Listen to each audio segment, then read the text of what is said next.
Good morning बच्चे party. Last lecture में हम लोगों ने एबायोटिक फैक्टर में वाटर और टेम्परेचर को कवर कर लिया था, ठीक है। नेक्स्ट है light. Since plants produce food through photosynthesis, a process which is only possible when sunlight is available as a source of energy, we can quickly understand the importance of light for living organism. अब जैसे plant है photosynthesis करता है, उसमें अलग अलग category है, C3, C4, C और कैम प्लांट, जो डिफरेंट तरीके के लाइट को इफ़ेक्ट करते हैं, ठीक है, जिस लाइट पे अपना फंक्शन करते हैं। क्लियर। तो हमें पता है एक डे प्लांट है जहाँ पे डे लॉन्ग होगा, फिर नाइट प्लांट है जहाँ पे डे शॉर्ट हो, नाइट लॉन्ग हो। तो इस तरीके के अलग अलग कैटेगरीज में प्लांट्स अपने एक्टिविटीज को शो करेंगे। So now possible when sunlight is available as a source of energy, we can quickly understand the importance of light for living organisms, particularly autotroph, ठीक है, जो फोटोसिंथेसिस कर रहे हैं। ठीक, एक हो जाता है केमो ऑटोट्रॉफ, एक होता है फोटो ऑटोट्रॉफ। तो फोटो ऑटोट्रॉफ जो लाइट एनर्जी को यूज़ करके फूड सिंथेसिस कर रहे हैं। Many species of small plants, herbs and shrub growing in forest are adapted to photosynthesize optimally under very low light condition because they are constantly overshadowed by tall। अब जो small plants हैं जो घने घने जंगलों में नीचे की तरफ हैं, वहाँ तक तो बहुत कम लाइट इंटेंसिटी की लाइट पहुँच रही होगी। तो that all adaptation is dependent on the light intensity की, किसको कितनी लाइट इंटेंसिटी चाहिए, वो किस एरिया। अब उस श्रब हर्ब को तो उनका वही क्या है, तो इकोसिस्टम उनका वही हो गया छोटा सा, ठीक है, एक लो लेवल पे, जो कि उनकी दुनिया ही उतनी है कि वो बड़े पेड़ों के नीचे ही ग्रो कर रहे हैं, और जो वहाँ तक लाइट आती है उतनी इंटेंसिटी में उनकी फोटोसिंथेसिस और पूरी प्रोसेस मेंटेन रहती है। क्लियर। तो उनकी कैसी होगी, बहुत लो लाइट में। Many plants are also dependent on sunlight to meet their photoperiodic requirement for flowering। अब जैसे सनलाइट में कुछ ऐसे होते हैं कि वो ठीक है, अलग अलग लाइट अलग अलग सीजन में वो फोटो पीरियडिज्म को शो कर रहे हैं, और अलग अलग सीजन में उनकी फ्लावरिंग, उनका फर्टिलाइजेशन सब सीजनल डिपेंडेंट हो जाएगा, मतलब लाइट डिपेंडेंट हो गया। Light dependent, temperature dependent, seasonal dependent, सब एक दूसरे से रिलेटेड ही है। Clear. For meet their photoperiodic requirement for flowering.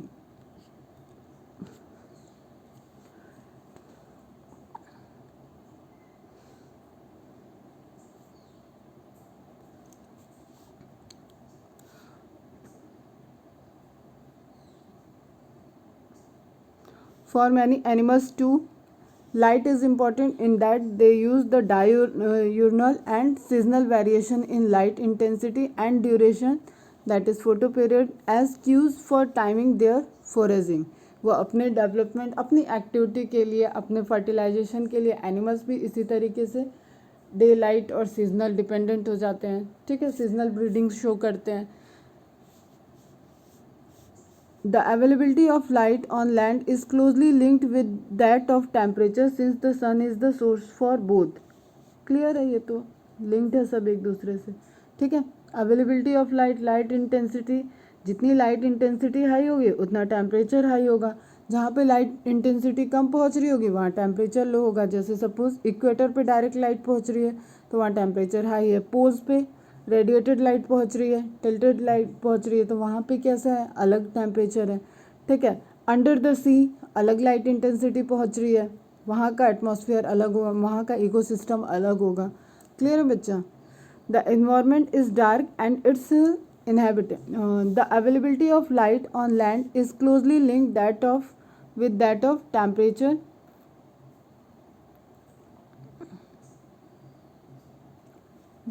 of temperature since the sun is the source for both। But deep sea में, मतलब more than 500 meter in the oceans, the environment is dark and its inhabitants are not aware of the existence of a celestial source of energy called sun। अब जो deep sea में है वहाँ पे तो environment कैसा है कंपेयर टू सी सरफेस, धीरे धीरे पूरा क्या होता जाएगा, डार्क।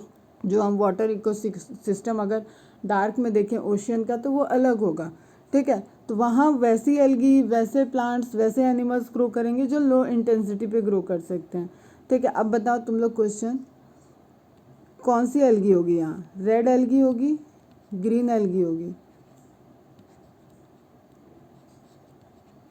आंसर करना। कौन सी एल्गी होगी, कौन सी लाइट का पिगमेंट, कौन सी लाइट की इंटेंसिटी सबसे डीप जाएगी, ठीक है। कौन सी लाइट किस वेवलेंथ की मतलब लाइट की इंटेंसिटी डीप जाएगी, उसको एब्जॉर्व करने के लिए कौन से पिगमेंट डीप सी में प्रेजेंट होंगे। What then is their source of energy. अब वहाँ पे सोर्स ऑफ एनर्जी जो अलग हैं, जो लाइट को नहीं यूज़ कर रहे हैं, उनमें क्या होगा, ये डीप सी की बात हो रही है वहाँ पे, मतलब जहाँ तक लाइट इंटेंसिटी जा रही है उसका ये क्वेश्चन है, वहाँ तक बताना। डीप सी में क्या हो रहा है, जहाँ पे एकदम लाइट सोर्स ऑफ एनर्जी नहीं है, तो वहाँ पे क्या होगा सोर्स ऑफ एनर्जी, वहाँ प्रोसेस कौन सी हो रही होगी, केमोसिंथेसिस, केमिकल को यूज़ करके फूड सिंथेसिस हो रही होगी, ठीक है। तो केमोसिंथेसिस वहाँ हो रही होगी। The spectral quality of solar radiation is also important of light, ठीक है, यही मैंने पूछा। स्पेक्ट्रल क्वालिटी क्या एब्जॉर्प्शन होगा, ग्रीन पिगमेंट, रेड पिगमेंट, ठीक है, red algae, green algae, brown algae, उनको कैटेगराइज करके बताना, क्योंकि अल्टीमेट सोर्स ऑफ फोटोसिंथेसिस जो फाइटोप्लैंक्टन्स हैं उसमें एल्गी ही आ रहे हैं। तो आप उसको एक बार रिकॉल करना और आंसर करना मुझे। The spectral quality of solar radiation is also important of for life. The UV component of the spectrum is harmful to many organisms while not all the color components of the visible spectrum. अब अलग अलग spectrum की जो lights हैं उनके impact हैं, ठीक है, are available for marine plants living at different depth of the ocean. तो यही आप एक सेपरेट करके कि किस वेवलेंथ की लाइट कितनी तक जाएगी वो आप एक बताओगे answer. Among the red, green and brown algae that inhabit the sea, which is likely to be found in the deepest of the water and why? ये क्वेश्चन का आंसर. कल के क्वेश्चंस के आंसर सेंड किए, कुछ नहीं, सबने नहीं किया, तुम लोग करो आंसर सेंड करो उसका, ठीक है. तो ओवरऑल हमें क्या समझ में आ रहा है कि लाइट की जो इंटेंसिटी है, लाइट की जो एब्जॉर्प्शन ऑफ लाइट है वो वेरिएशंस है, ठीक है. अगर हम उसको एक्वेटिक इकोसिस्टम में देखते हैं, डीप सी में देखते हैं तो उसका अलग इम्पोर्टेंस दिखेगा, ठीक है. सी सरफेस पे देख रहे हैं तो उसकी अलग एक पर्टिकुलर इकोसिस्टम दिखेगा. और वहाँ पे अगेन वही बात कि हैबिटेट के according different different organism present होंगे उस एरिया में. क्लियर. अब ये टर्म नोट्स कर लो. Plants on the basis of sunlight, heliophyte, sciophyte and facultative heliophyte and facultative sciophytes. Heliophyte क्या होंगे, वो जैसे रेंज हम देख रहे थे ना, रेंज ऑफ सैलिनिटी देखा, रेंज ऑफ टेम्परेचर देखा, तो high range, high intensity of light में जो प्लांट्स फोटोसिंथेसिस करते ग्रो करते हैं उनको कैटेगराइज किया जाता है हेलियोफाइट्स में, ठीक है. जो लो इंटेंसिटी लो रेंज शो करेंगे उनको इंक्लूड करेंगे शियोफाइट्स में. फैकल्टेटिव हेलियोफाइट एंड फैकल्टेटिव शियोफाइट क्या हो जाएगा, फैकल्टेटिव हेलियोफाइट की मतलब वो नॉर्मली तो शियोफाइट है लेकिन एज ए कंडीशनल वो फैकल्टेटिव वो हेलियोफाइट भी ट्रीट कर सकता है. सेम वे में फैकल्टेटिव शियोफाइट क्या हो गया, नॉर्मली तो वो हेलियोफाइट था लेकिन कंडीशन आने पे वो शियोफाइट्स की तरह भी बिहेव कर रहा है. तो एक रेंज ये नोट डाउन कर लेना, heliophyte, शियोफाइट्स, facultative heliophytes and facultative शियोफाइट, ठीक है. Now next one is soil. The nature and properties of soil in different places vary.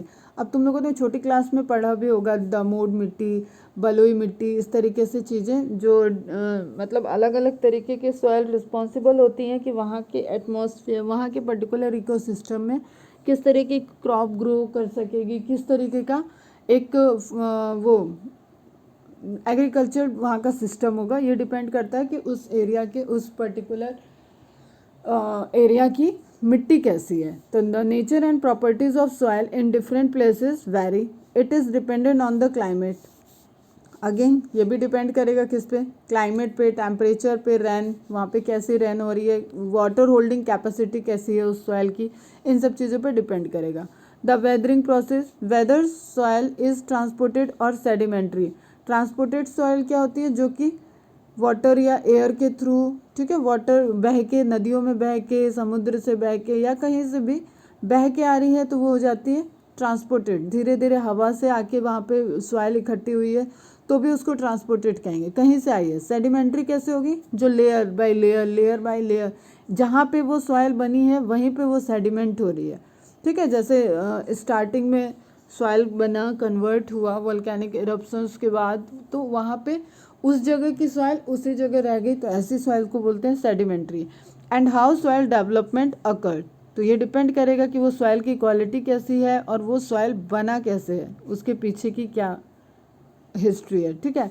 Various characteristic of the soil such as soil composition, क्या composition है, grain size मतलब उस soil के particle की size, ठीक है, एंड एग्रीगेशन, वो आपस में किस तरीके से एग्रीगेट हो रहे हैं, ठीक है, कितना उनका वाटर होल्डिंग कैपेसिटी है। इन सब चीज़ों से समझ में आता है कि वो सॉइल की क्वालिटी क्या है। तो अगेन यही क्वेश्चन बनेंगे तुम्हारे। टाइप्स ऑफ सॉइल हो गए यहाँ 2, और फिर यहाँ पे कंपोजिशन देखते हैं, सॉइल का कंपोजिशन क्या क्या है उसमें, उसके पार्टिकल साइज, ग्रेन साइज क्या है, सॉइल की साइज क्या है, and aggregation determine the percolation and water holding capacity. Percolation मतलब वही कि कितना वो आपस में एडेयर होके कैसे स्ट्रॉन्ग, कैसे बाइंडिंग करेंगे और कैसे वो वाटर होल्डिंग कैपेसिटी को शो, मतलब एरेशन उसमें क्या होगा, that is percolation and water holding capacity. अब जैसे तुम्हारा ये बालू वाली देखो, समुद्र के किनारे मिट्टी, तो उसमें एरेशन भी हाई है और वाटर होल्डिंग कैपेसिटी उसकी लो हो जाएगी, ठीक है। सबसे लो किसमें होती है वाटर होल्डिंग कैपेसिटी? सॉइल में। Capacity of the soil, this characteristic along with the parameters such as pH, mineral composition and topography, pH, mineral composition and topography, topography मतलब वो किस एरिया में क्या जियोग्राफी है उसकी, determine to a large extent the vegetation in the particular area. Clear है? This in turn dictates the types of animals that can be supported.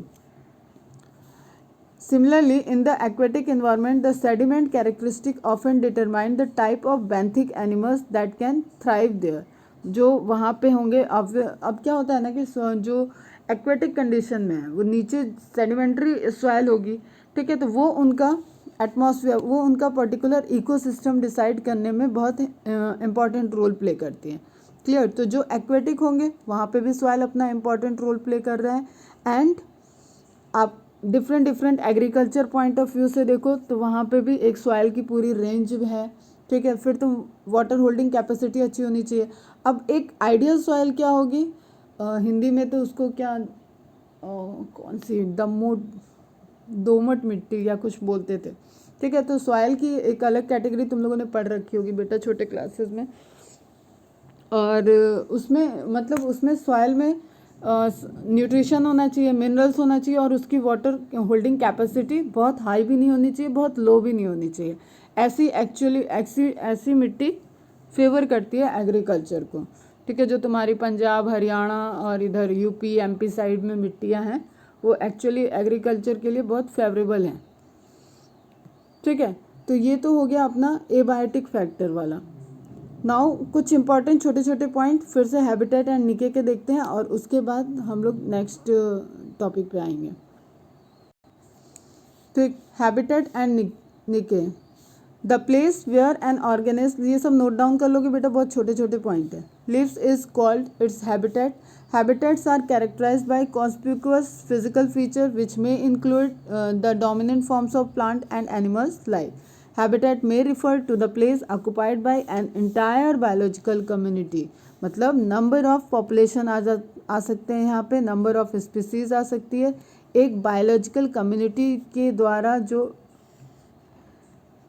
Occupy किया गया इन्वायरमेंट का portion, that is habitat. For example, a large number of species are found in a forest habitat. ठीक, pond का habitat दिख रहा है इसमें। Aquatic habitat common चीज़ क्या होगी, जो सारे लोग इस हैबिटेट में ग्रो कर रहे होंगे, living things in a pond live in water, वो एक्वेटिक होंगे, ठीक है। फिर श्रबी एरिया का दिख रहा है, हेज, यहाँ पे एक ग्रीनरी और प्लांटेशन वाला एरिया दिख रहा है। ओपन सी का एक अपना हैबिटेट है, कोस्टल एरिया का अपना एक हैबिटेट है। तो हैबिटेट समझ में तो तुम लोग को आ चुका है। टुंड्रा अपना एक हैबिटेट होगा। Plants and animals as influenced by the environmental condition of a particular habitat indicate some specific trait. कल भी मैंने ये सारी चीज़ें थोड़ी बताई थी, अब उनको पॉइंट वाइज बस नोट डाउन कर लो। For example, plants growing on saline soil have several characteristic not found in plants growing on normal saline soil. मतलब अपने अपने हैबिटेट के अकॉर्डिंग ट्रेट डेवलप हो जाता है, ठीक है, और वो कुछ स्पेसिफिक ट्रेट्स को शो करते हैं, तभी तो वो उस हैबिटेट में ग्रो कर सकते हैं। तो trait is related to habitat, habitat से ट्रेट डेवलप होगा और इन ट्रेट की ही वजह से वो सर्वाइव कर पा रहे हैं इस हैबिटेट में। क्लियर है बेटा, मतलब एडॉप्टेशन हुआ है। A habitat can contain many ecological niches and support a variety of species। जैसे छोटे उस हैबिटेट में अलग अलग स्पीसीज हैं, तो उसी हैबिटेट में उनका एक अलग अलग निके होगा। द इकोलॉजिकल निके of an organism represent the range of condition, ये एनसीईआरटी वाला ही पॉइंट है, that it can tolerate the resource it use. एक टॉलरेशन, रेंज ऑफ टॉलरेशन हो जाएगा। What is the different stage of toleration, range of toleration, ठीक है, क्या क्या डिफरेंट पैरामीटर नहीं, क्या क्या डिफरेंट स्टेजेस हैं टॉलरेशन में, उसका आंसर करोगे। The resources it utilizes and its functional role in the ecological system.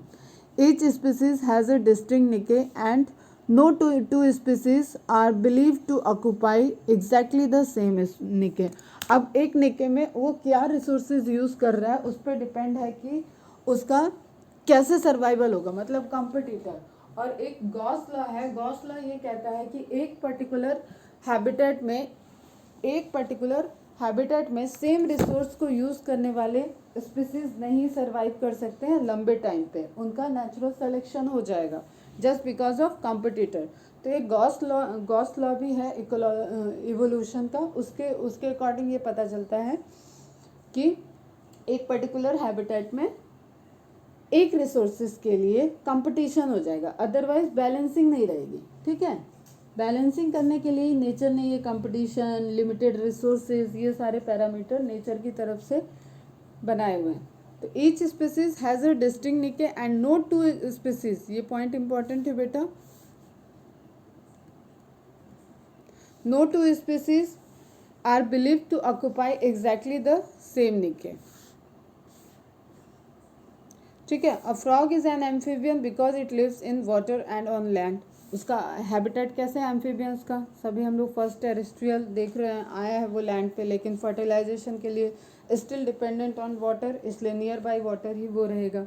Variation in temperature, rainfall and humidity in different region of the globe form global climate pattern which govern all life on the earth. अब climate के pattern है, climate क्या क्या types में हो सकते हैं, climate के जोन देखो, एक तो तुम्हारा इंटरनेशनल हो गया कि पूरे अर्थ का, पूरे बायोस्फीयर का क्या क्लाइमेट चल रहा है।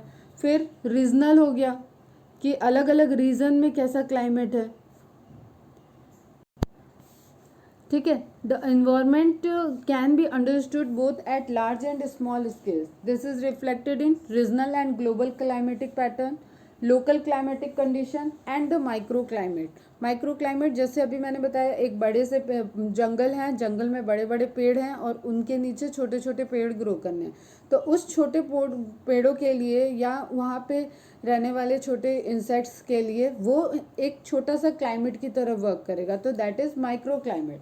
ऑल्दो वी नो दैट कि there is climate is a large perspective, broad perspective है एंड वेदर स्मॉल है, लेकिन जब हम एक पर्टिकुलर रिस्पेक्ट में बात करें तो वहाँ पे माइक्रो क्लाइमेट भी हो सकता है, ठीक है। जैसे किसी को क्या क्या कंडीशन पसंद है, उसके अकॉर्डिंग वो किस जगह पे मिलने के चांसेस ज़्यादा हैं उसके, वो जब हम देखते हैं तो वहाँ पे माइक्रो क्लाइमेट का फंडा एप्लीकेबल होता है। Regional and global climate pattern, जैसे अगर हम स्पेसिफिकली पूरे अर्थ के क्लाइमेट की बात करें तो एक डेफिनेशन, एक रेंज आ जाएगा। फिर हम इंडियन क्लाइमेट की बात करें, फिर हम इंडिया में बोले कि महाराष्ट्र में ऐसा है, ठीक है, यूपी में ऐसा है, एमपी में ऐसा है, ठीक है, तुम्हारे उत्तराखंड में इस तरीके से क्लाइमेट है, तो वहाँ पे हम पर्टिकुलर एक रीजन की बात कर रहे हैं, ठीक है। और कहीं पे हम जैसे अभी बिल्कुल अगर हम स्टेट वाइज देख रहे हैं तो स्टेट वाइज पर्सपेक्टिव में वो लोकल हो जाएगा, कंट्री वाइज देख रहे हैं तो वो रीजनल हो जाएगा, पूरे अर्थ की बात कर रहे हैं तो ग्लोबल क्लाइमेटिक पैटर्न हो जाएगा, क्लियर। और माइक्रो क्लाइमेट की बात कर रहे हैं तो वो एक छोटे स्पीसीज के लिए, एक छोटे प्लांट के लिए, छोटे से इंसेक्ट के लिए, ठीक है। या अपना कोई कंडीशनल हम लगा ले कि इस तरीके के क्लाइमेट में ही हम रहना पसंद करते हैं, तो वो हमारा एक माइक्रो क्लाइमेट हो जाएगा। The micro climate represent the climatic condition that prevail at the local scale or in areas of limited size such as the immediate surrounding of plants and animal, ठीक है। एक तरीके से ये निके की तरह है, लेकिन उसको हम उस पर्सपेक्टिव में क्लाइमेट बोल रहे हैं। Micro climate generally differs from the prevailing regional climatic condition, ठीक है। वो लार्ज स्केल पे रीजनल क्लाइमेटिक कंडीशन क्या है, उससे उनको कोई मतलब नहीं है। जैसे इन पेड़ के नीचे जो ये छोटे श्रब हैं या ये जो इंसेक्ट दिख रहे हैं, इनको कोई फर्क ही नहीं पड़ता बाहर क्या है, बाहर क्या मौसम हो रहा है, इनकी दुनिया इतने में ही सिमटी हुई है, तो दैट इज़ माइक्रो क्लाइमेट। अब किसी माइक्रोब्स की बात करें तो उनके भी लेवल पे बहुत छोटा सा उनका क्लाइमेट होगा, तो दैट इज़ माइक्रो क्लाइमेट। इससे बहुत कंफ्यूजन नहीं करना है, ठीक है। For example in a forest dense foliage reduces the amount of light, जो दिया हुआ था वहाँ टॉल प्लांट का, उसी से रिलेटेड इन्फॉर्मेशन है, reaching the ground. This is also results in a changed air temperature profile.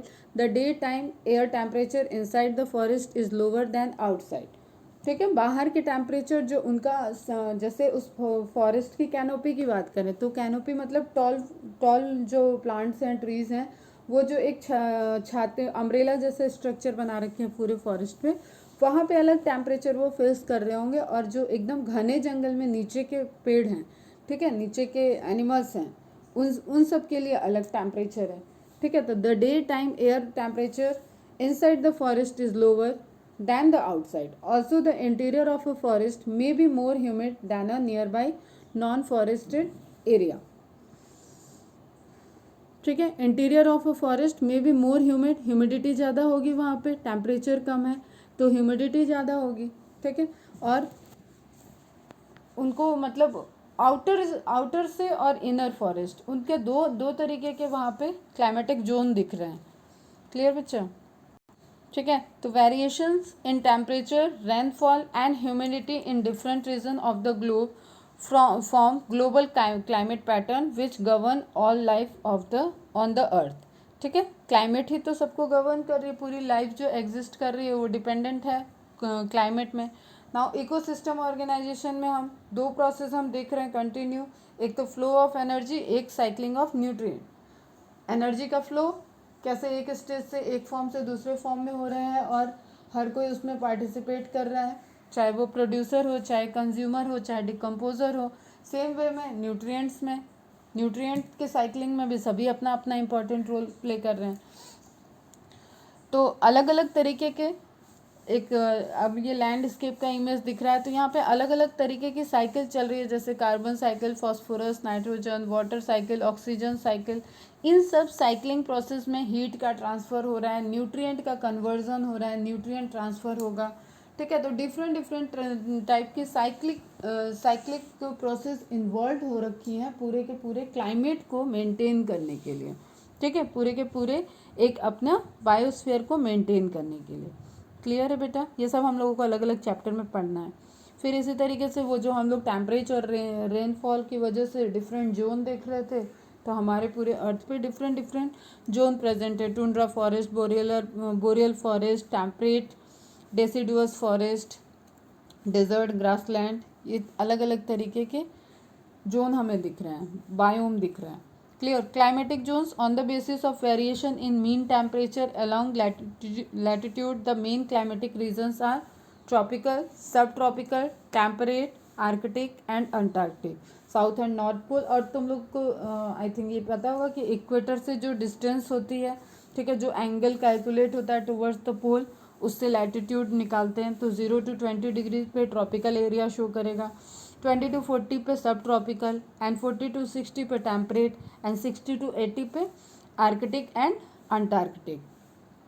The mean temperature declines as we move from tropical to Arctic region. जैसे हम इक्वेटर से पोल की तरफ जाएंगे तो मीन टेम्परेचर जो होगा वो डिक्लाइन होगा। A similar climatic zonation occurs with increasing altitude in the mountain.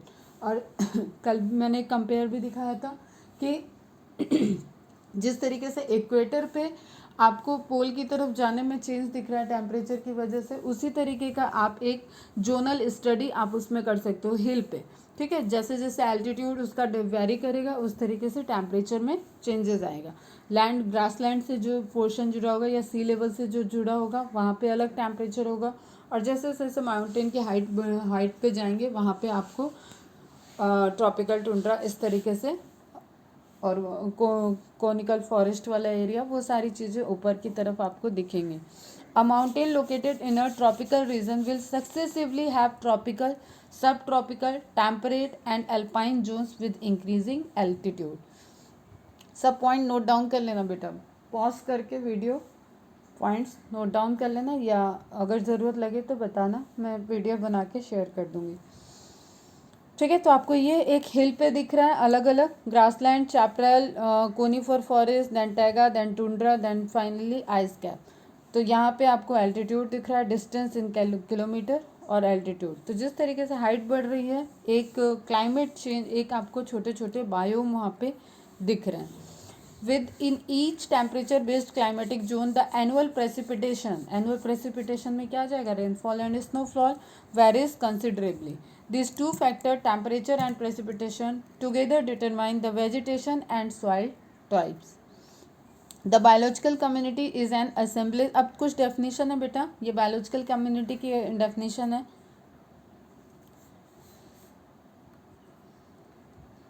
छोटी छोटी डेफिनेशन है, नोट डाउन कर लेना, मॉड्यूल में भी दिया हुआ है सब एक साथ, वहाँ से भी देख सकते हो। Is an assemblage of population of plants, animals, bacteria and fungi that live in an area and interact with each other. Biological community क्या हो जाएगी, नंबर ऑफ स्पीसीज एक एरिया में जो ग्रो कर रही हैं, एक कम्युनिटी बना रही हैं, दैट इज बायोलॉजिकल कम्युनिटी। और वो वहाँ की physiochemical condition and biotic condition, biotic interaction और फिजियोकेमिकल इंटरेक्शन सब कुछ शो कर रही होंगी। ठीक है, मतलब इन्वायरमेंट से भी इंटरेक्ट कर रहे हैं, सेम इन्वायरमेंट से उनका अलग अलग रिस्पॉन्स होगा, और आपस में भी वो बायोटिक इंटरेक्शन भी करेंगे। A biological community has a distinct species composition and structure. अलग अलग स्पीसीज हो सकती हैं, उनका फ्रीक्वेंसी अलग हो सकता है और उनका स्ट्रक्चर अलग हो सकता है। अब वो डिपेंड करेगा उनके पर्टिकुलर निके पे। An ecosystem is composed of biological community interacted with its physical environment through the exchange of energy and recycling of the nutrient. ये बहुत इंपॉर्टेंट पॉइंट है बेटा, ये आप अच्छे से नोट डाउन करके रख लोगे। ठीक है, दो फिनोमिना यहाँ पे चल रहे हैं, एक फ्लो ऑफ एनर्जी, एक recycling of nutrient. A landscape is a unit of land with a natural boundary having a mosaic, जो हम बायोम बोल रहे थे, मोजैक ऑफ पैचेस। पैचेस मतलब मोजैक ऑफ पैचेस मतलब वही जो आपको अलग अलग तरीके का स्ट्रक्चर वहाँ पे दिख रहा है, पैचेस फॉर्म हो रहे हैं। ठीक है, लैंडस्केप में आपको डिफरेंट डिफरेंट एक वेरिएशन दिख रहा है, क्लियर, जैसे अभी हम लोगों ने देखा था। This patches generally represent different ecosystem. A biome is a large regional unit characterised by a major vegetation type and associated fauna found in specific climatic zone. तो जिस भी इकोसिस्टम की, लार्ज इकोसिस्टम की जिसकी अपनी नेचुरल बाउंड्री हो, उसको biome कहते हैं। फर्स्ट लेक्चर में भी देखा था ये। ठीक, तो इसी तरीके से डिफरेंट डिफरेंट बायोम प्रेजेंट है। Some example of terrestrial biome are desert, temperate deciduous forest, tropical rain forest. On a global scale all the earth's terrestrial biomes and aquatic system constitute the biosphere. फिर biosphere बनेगा। The biosphere consist of the lower atmosphere, the land and the ocean, river and lakes, hydrosphere where living beings are found. मतलब अलग अलग जितने भी अभी तक आपने हैबिटेट और बायोम पढ़े, उन सब से सबको मिला के क्या बन रहा है, बायोस्फीयर बन रहा है। Environment is the sum total of all biotic and abiotic. अब ये मार्क करके रखोगे आप, एक्चुअली लाइन टू लाइन क्या डेफिनेशन है। तो इन्वायरमेंट इज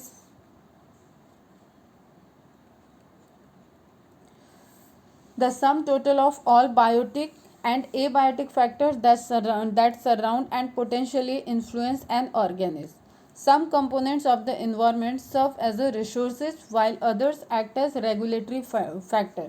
अब देखो बेटा, एक होता है कि रिसोर्सेज जो आपको वहाँ पे कंपटीशन करवा ले, सर्वाइवल करवा ले, उसमें एक हो जाएगा रेगुलेटरी फैक्टर. इसको हम एग्जांपल से बता देंगे. रेगुलेटरी फैक्टर में क्या हो जाएगा, जो आपको उस हैबिटेट में रहने के लिए रेगुलेट कर रहा है, ठीक है, वो आपको अलग करेगा, रेगुलेट करेगा, that is regulatory factor. The different component of the environment are interlinked and interdependent. Different component of environment are interlinked. हाँ, सारे कंपोनेंट क्या है, इंटरलिंक्ड है, इंटरडिपेंडेंट है, ठीक है, तभी तो वो पूरा का पूरा इन्वायरमेंट क्रिएट हो रहा है. The environment can be, pattern देखा हम लोगों ने, क्लाइमेटिक कंडीशन, ठीक.